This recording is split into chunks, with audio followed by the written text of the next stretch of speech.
I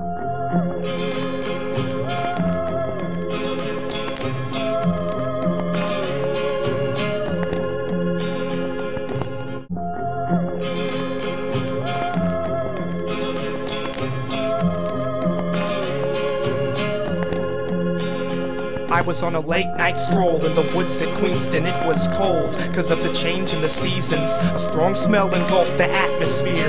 The wind whispered in my ears. A fog rolled in and the moon hid well behind the clouds where the raindrops dwell. I heard a voice in the swaying of the trees, spoke these words. I started running through the woods, unsure of what I heard. In the rush I tripped and stumbled to the earth. I rose to my feet, through the fog came the haunting. A figure well sketched in my vision who was watching.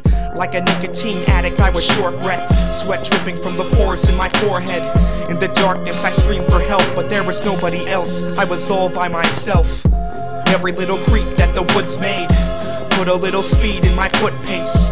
I could hear the voice as it spoke, a woman in its texture screaming for her hope. I closed my eyes, pinched my skin, hoping this was just a dream I was in. Another nightmare that I thought while my body slept. In the middle of the night, tucked away in my bed. When I opened my eyes, I still stood scared in the middle of those woods, gasping for air. The woman in the voice, I could see her approach with a blood-soaked gown and a cut around her throat. I backed my feet up so far that I fell and tumbled down a hill. At the bottom was a well. On the brick there were bloodstains, handprints of hell, a place where the evilness and darkness had dwelled. Nevertheless, I rose to my feet, shivers in my boots, weak at the knees, my stomach in a twist from the fear and the pain. The voice still picking at the thoughts in my brain. I tripped on a figure, blurry in the dirt, landed on the rocks and my head hit first. I woke up in a room with a doctor and a nurse, stitching me with thread and asking if it hurt. When the air grows thin on a cool summer's night, in the middle of the woods up at Queenston Heights, you can sense a presence in the pale moonlight. It's a poltergeist, a poltergeist. When the air grows thin on a cool summer's night, in the middle of the woods up at Queenston Heights, you can sense a presence in the pale moonlight. It's a poltergeist, a poltergeist.